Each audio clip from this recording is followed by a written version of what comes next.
Sukuna está prestes a invocar a sombra mais poderosa do Megumi, a espada de 8 cabos divergente General Divino Silas Mahoraga, a sombra que um dia teria sido responsável por matar um antepassado direto de Satoru Gojo e que está prestes a ser usada contra a própria irmã do Megumi. Isso significa que o Sukuna está a um passo de superar os poderes do próprio Satoru Gojo. Considerando essa informação, é uma possibilidade, mas existe uma série de variáveis nesse capítulo que a gente precisa discutir antes da gente chegar a qualquer conclusão. Então hoje vamos falar sobre o capítulo 217 de Jujutsu, que basicamente se trata da luta do Sukuna no corpo do Megumi enfrentando a feiticeira de 1000 anos atrás, Yorose, no corpo da irmã do Megumi, né? Basicamente a briga de irmãos que estão sendo basicamente feitos de marionete. Lembrando que para você não perder o que está acontecendo de mais atual no mangá de Jujutsu, lembra de conferir a sua inscrição aqui no canal e se o sininho também está ativado, para assim você sempre saber quando tiver vídeo novo e ainda ajudar o canal que está na reta final para a marca de 700 mil inscritos, faltando somente 12 mil inscritos, galera. Estamos na reta final e na contagem regressiva e eu conto muito com a sua ajuda. E galera, agora atenção aqui. Você que deseja aprender japonês rápido na prática e sem desanimar no processo, o curso completo de japonês Nihongo Premium, que vai te ensinar do básico ao avançado,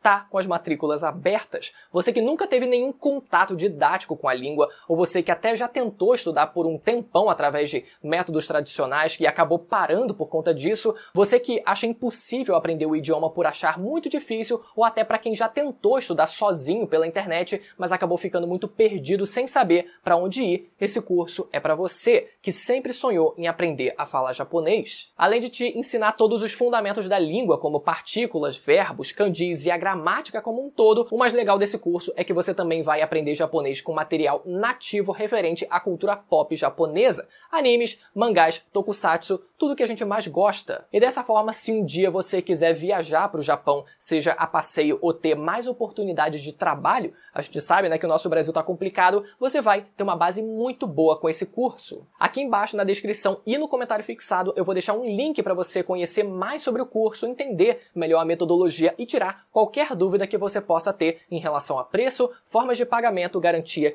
e etc. Não deixa essa oportunidade de aprender japonês rápido, na prática e sem desanimar no processo ainda esse ano, que ela pode acabar a qualquer momento. Já aproveita e já deixa o link aberto na outra aba para você não esquecer de fazer isso depois, beleza? Vamos lá então, galera. A gente viu como o Sukuna, no momento atual da história, depois de ter possuído o corpo do Megumi, ele precisa matar a irmã do Megumi para que ele afunde ainda mais o Megumi cada vez mais na escuridão e dessa forma ser mais fácil de controlar o corpo dele. A gente viu todo o processo do banho que ele fez no capítulo passado e que eu expliquei tudo isso no vídeo passado, né? Mas agora a segunda etapa, a segunda fase desse processo para afundar ainda mais o Megumi na escuridão e ficar ainda mais fácil de controlar o corpo dele é matar a sua própria irmã usando os próprios poderes e o próprio corpo do Megumi. E tudo leva a crer que o Sukuna ele realmente vai conseguir fazer isso, já que a gente já viu a ilustração do autor, onde vemos o Satoru Gojo antagonizando o Megumi, que a gente não fazia ideia do que significava aquilo, mas agora com o Sukuna tendo possuído o corpo do Megumi, a gente pode deduzir que o próprio Satoru Gojo, quando ele for liberto, ele vai ter que enfrentar o seu próprio pupilo, tendo sido possuído pelo Sukuna diretamente. Já no começo do capítulo a gente vê o Sukuna conversando com a Yorose, conversando mais uma vez sobre a possibilidade de mudar de rosto,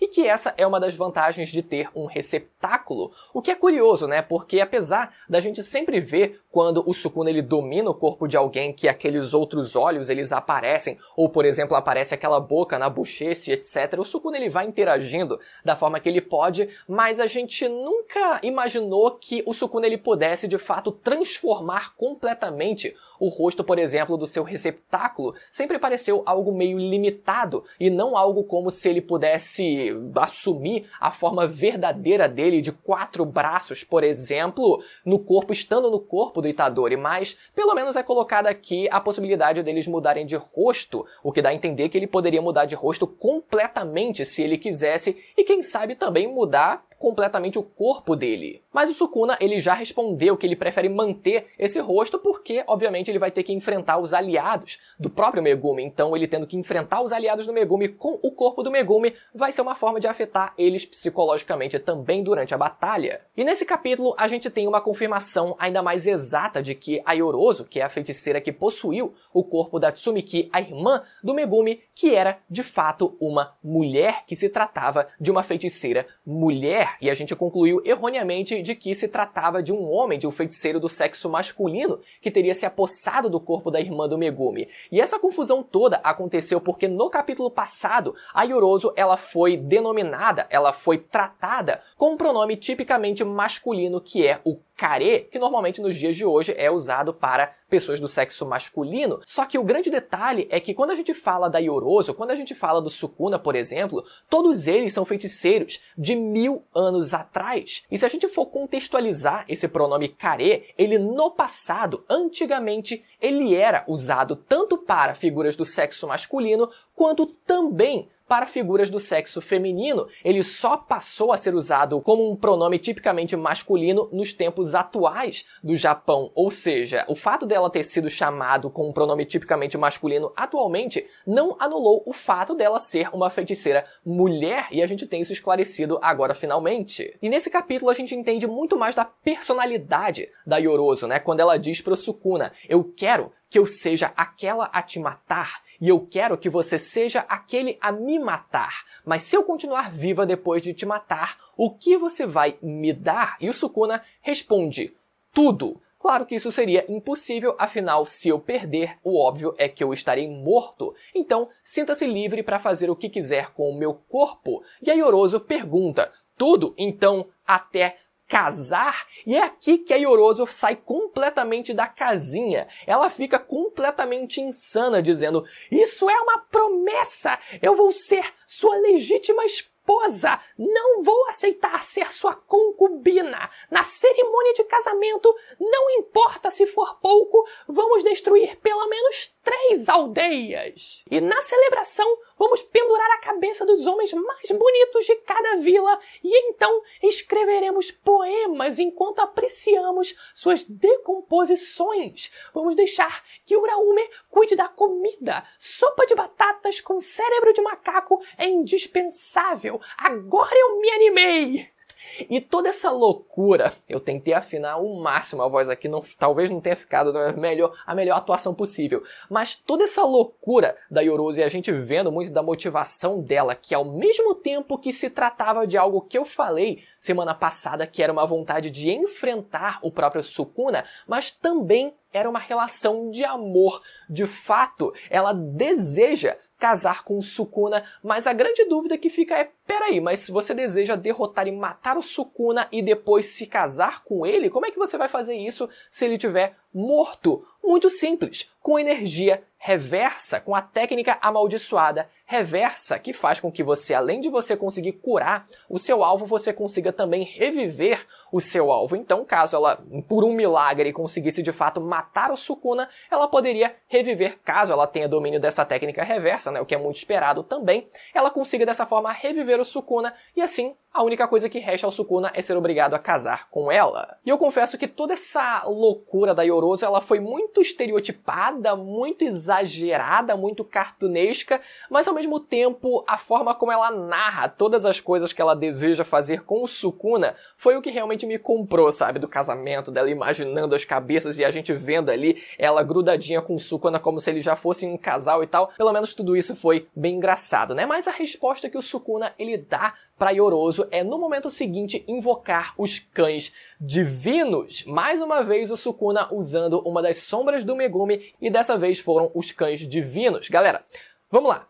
Primeiro, quando eu vi a imagem dos cães divinos invocados pelo Sukuna, por mais que eles tenham aparentado ser cães maiores do que os do Megumi, e ele tenha usado essas sombras dos cães divinos quase como se fosse um colete ao redor do corpo dele, protegendo, sabe? Como se tivesse ali, mano, realmente vestindo os cães divinos com a possibilidade de esticar o corpo deles, enfim, para atacar a Yorozu. o visual dos cães divinos realmente não me comprou de forma nenhuma, porque quando a gente vê o Nue sendo invocado pelo Sukuna, na verdade, a gente vê, cara, um desenho absurdo que foi feito, extremamente detalhado e imponente, mas agora a gente vê nos cães divinos, foi algo extremamente simplista e sem qualquer impacto visual que eu sinto que era pra ter, sabe? A gente sabe que o autor de Jujutsu, ele tem, né, de vez em quando as suas limitações de tempo para conseguir fazer algo um pouco mais detalhado,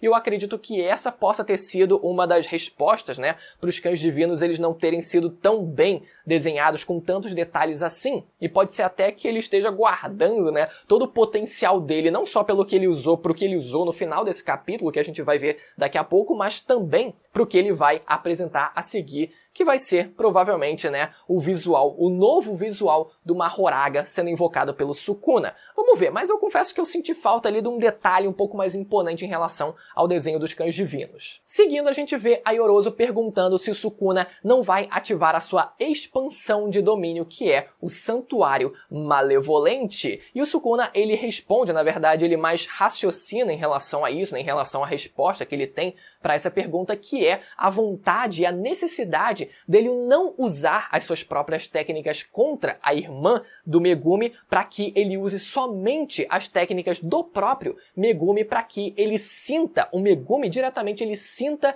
que ele teve parte no assassinato da sua própria irmã, e isso ajude a afundar ele ainda mais na escuridão. Pelo menos essa é a resposta do Sukuna, mas a Yorozu, ela entende algo completamente o contrário. Por mais que o Sukuna ele seja absurdamente arrogante, não se tratava de arrogância aqui nesse caso. Ele não pretendia usar a sua expansão de domínio não por arrogância, por achar que ele não precisava usar essa técnica contra a Yorozu, mas sim por conta de um fator um pouco mais específico, que foi esse que eu expliquei. Mas a Yorozu, ela fica completamente putaça da cara com a suposta arrogância do Sukuna em não usar a expansão de domínio contra ela, e finalmente nesse momento a gente passa a entender o seu poder. Se a gente reparar ao longo do capítulo, a gente vê que os poderes dela pareciam muito com as sombras do próprio Megumi. Por exemplo, quando Sukuna tenta dar um chutão nela, ela defende com uma espécie de placa preta. Depois ela tenta usar essa matéria escura, essa espécie de sombra, para tentar esmagar o Sukuna, e depois ela cria um círculo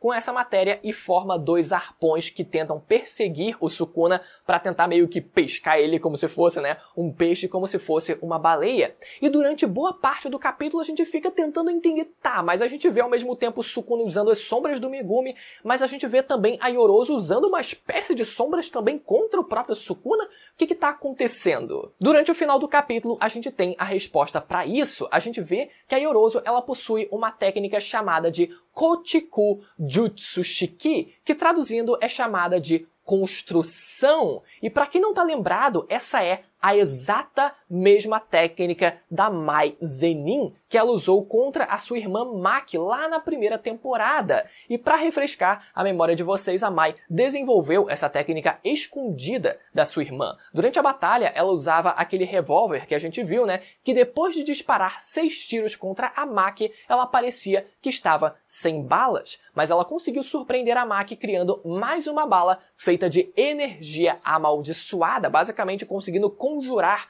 uma bala, construir uma bala feita do absoluto nada através da sua energia amaldiçoada. Já no final da sua vida, ela foi capaz de criar uma ferramenta amaldiçoada, que era a espada que foi dada para a Maki. Prestem atenção nesse detalhe aqui que eu fiz questão de citar, porque ele vai ser importante daqui a pouquinho, pelo que é descrito no caso da técnica da própria Yorozu. Então a gente tem a explicação através do narrador da técnica inata da Yorozu, que é dita da seguinte forma, abre aspas: com exceção de ferramentas amaldiçoadas, olha só, coisa que diferente da Mai, ela não consegue fazer aqui, com a técnica de construção, a Yorozu consegue reconstruir quase qualquer matéria que ela reconheça com a devida prática. Um metal líquido capaz de manter suas propriedades físicas, mudando sua forma e volume através de um controle de energia amaldiçoada semi-autônomo. Ou seja, a Yorozu, ela não estava copiando a técnica das 10 sombras do Megumi. O que foi colocado aqui é que se trata de um metal líquido, então não se tratavam das sombras do Megumi. E olha só, o detalhe aqui é que quando a gente fala desse metal líquido, de primeiro eu acabei confundindo, achando que o que dava origem a todas as outras coisas era a base desse metal líquido, mas não. O metal líquido que ela usa ali para imitar quase que visualmente as sombras do Megumi também é resultado da criação dela partindo do absoluto nada. Então, resumindo alguns detalhes importantes disso, primeiro, a Mai possui a mesma técnica inata da Yorozu, o que até pode indicar um parentesco distante entre elas, sendo a Yorozu também parte do clã Zenin. Isso vai ser bem interessante, né, se for colocado, afinal, ela tá possuindo a Yorozu, ela está possuindo alguém que é irmã do próprio Megumi, que é chefe, que é líder do clã Zenin. Olha só que grande coincidência de shonen. E outra coisa é que a Mai foi capaz de criar uma ferramenta amaldiçoada, diferente do que a Yorozu é capaz de fazer, segundo a descrição do poder dela nesse capítulo. Seguindo, a gente vê que, como resultado, ela criou uma armadura especializada de carne, ao se apropriar de várias partes de outros organismos. E ela cria uma carapaça, onde ela quase que se transforma ali numa mistura, num compilado de insetos gigantescos, e você fica, mano, o que tá acontecendo e por quê? Do nada ela tava usando um metal líquido para conseguir se proteger, e agora ela consegue criar uma carapaça de insetos misturados em uma coisa muito louca. E a resposta para ela estar usando uma armadura de insetos é pelo fato de insetos soltarem venenos, ou pelo menos, né, parte dos insetos que a gente conhece soltarem venenos que são, olha só, extremamente difíceis de serem curados com energia amaldiçoada reversa. E a gente sabe, né, que o Sukuna tem a característica de conseguir se curar bastante também, e agora contra o Mahoraga sendo invocado, que também usa bastante de técnica amaldiçoada reversa para se curar, ela agora com essa armadura de insetos e provavelmente abusando de veneno, ela vai conseguir dessa forma ter uma maior chance de enfrentar o Sukuna e também o Mahoraga. E a grande resposta do Sukuna a isso foi dizer que era hora de um test drive. Com a roda acima da sua cabeça, é hora do homem aparecer. A espada de 8 cabos divergente, General Divino Silas Mahoraga, a sombra mais forte do Megumi e aquele que nenhum usuário das 10 sombras foi capaz de domar. Lembrando, galera, contextualizando aqui pra vocês, que o Satoru Gojo disse que uma vez os chefes das famílias Zenin e da família Gojo, ou seja, um usuário das 10 sombras e um usuário tanto do Ilimitado quanto dos 6 olhos, assim como o próprio Satoru Gojo, se mataram. E por isso, hoje em dia, as duas famílias não se dão bem. Mas o Satoru disse isso pro Megumi saber que era possível ele se tornar o feiticeiro mais poderoso como uma forma de motivação. Mas o Megumi assume que o chefe do clã Zenin no passado acabou usando o General Mahoraga no processo para ter chance de levar o antepassado do Satoru Gojo com ele, já que já foi dito que nenhum usuário das 10 sombras foi capaz de controlar esse bicho antes na história. Não foi confirmado se o antigo chefe do clã Zenin precisou de fato usar o Mahoraga no passado, mas é bem provável que ele tenha sido obrigado a ir com tudo contra o chefe do clã Gojo, que era usuário tanto do Ilimitado quanto dos 6 olhos. Mas agora vamos listar alguns detalhes essenciais em relação a essa invocação que a gente está prestes a ver. Primeiro de tudo, a gente não viu o Sukuna realizar o ritual tanto do Nue quanto dos cães divinos que a gente vê ele usando nesse capítulo, e a gente sabe que cada sombra precisa passar pelo ritual para ser domada, para poder ser usada assim. E aqui a gente tem duas possibilidades. A primeira delas seria o Sukuna ele ter usado o ritual off-screen e ter domado os cães divinos off-screen, e por isso ele está conseguindo usar os cães divinos nesse capítulo, mas isso não explicaria o fato dele ter conseguido usar o Nue logo depois dele ter se apossado do corpo do Megumi, ou seja, isso leva a gente à segunda alternativa, que é o fato do Sukuna poder usar os cães divinos e também o Nue se dá pelo próprio Megumi já ter conseguido domar eles no passado. Ou seja, o Sukuna, ele automaticamente, agora que ele possuiu o corpo do Megumi, ele também consegue usar as sombras que já foram domadas pelo próprio Megumi. E isso leva a gente a pensar o seguinte: caso o Sukuna ele consiga domar o Mahoraga nesse momento de agora com o corpo do Megumi, caso o Sukuna ele saia do corpo do Megumi, o Megumi ele provavelmente, seguindo essa regra que a gente está estabelecendo aqui, ele vai poder também passar a usufruir da sombra do Mahoraga sem ele próprio ter precisado domar o Mahoraga diretamente, já que o Sukuna ele provavelmente vai fazer esse trabalho pelo próprio Megumi. E aqui vocês vão me dizer, Bruno, mas o Sukuna ele já derrotou o General Mahoraga quando foi invocado pelo Megumi lá no arco de Shibuya. Só que o detalhe aqui é que o Sukuna ele não fazia parte do ritual, o Sukuna ele chegou de penetra, então ele não tem o General domado ainda, né? Pelo menos é isso que a gente subentende. O ritual ele foi desfeito, ele não fazia parte do ritual, o Sukuna pelo menos, né? Então ele invadiu o ritual de penetra ali, ele não fazia parte do ritual, então mesmo que ele tenha derrotado o Mahoraga e ele de fato derrotou, isso não significa que ele já domou o Mahoraga. E outro detalhe importante é que o próprio General Silas Mahoraga, ele se adapta a cada vez que ele luta com alguém, dependendo do tipo de técnica, ele consegue se adaptar, ou seja, o cenário ideal é que você consiga derrotar o General Silas Mahoraga de uma vez por todas, sem dar chance dele se adaptar. Mas o maior detalhe nessa história toda é que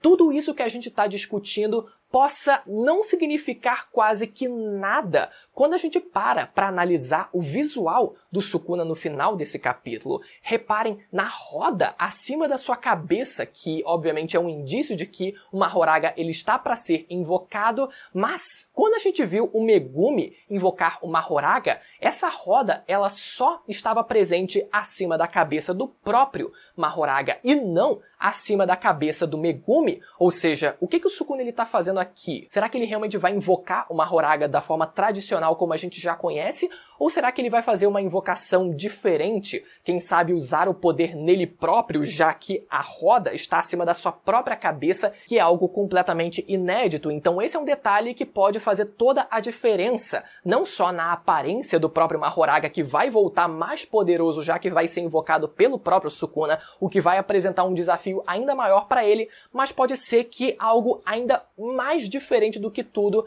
possa acontecer por conta desse pequeno detalhe. O fato é que no momento em que o Sukuna ele conseguir domar o Mahoraga, a coisa ela vai ficar ainda mais feia para o próprio Satoru Gojo. Por enquanto, obviamente, eu ainda apostaria no Satoru Gojo caso eles se enfrentassem no X1, mas, meu amigo, o Sukuna ele tá escalando, ele tá aumentando de nível e, obviamente, ele vai ficar pau a pau contra o próprio Satoru Gojo quando eles se enfrentarem. Quem sabe, com ele ficando até mesmo na vantagem contra o próprio Satoru Gojo e a chave para a derrota do Sukuna seja, quem sabe, o Megumi ele conseguindo ainda interferir caso ele continue vivo. Enfim, galera, um review extremamente longo com muita coisa para a gente discutir aqui, mas eu espero que vocês tenham gostado. Se você ficou até o final, tenho certeza que você curtiu. Lembra mais uma vez de se inscrever no canal, ativar o sininho e conferir o comentário fixado do curso completo de japonês Nihongo Premium. Agora, beleza? Para você não esquecer depois. Até a próxima, tchau!